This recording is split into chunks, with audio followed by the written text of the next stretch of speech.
I'm Reverend John Kamanzi. We are down here in Uganda with Richard and his wife Lola. I can't explain what a blessing this couple has been to us, most especially repairing our marriages. Most of the marriages here are run by cultures, and we have different cultures. So most of the people, they grew up in abusive homes.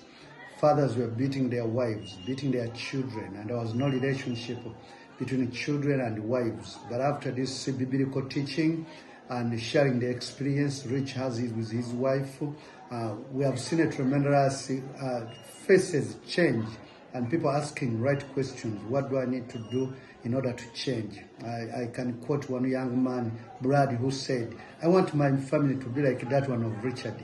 And so those kind of things have been happening here. And we are seeing a new day within the married couples. Most of them have been experiencing a lot of hurt and pain because of what is going through in their homes. But after this teaching, men understanding their role and their responsibility according to God's plan of marriage, and women also understanding their role and responsibility at home.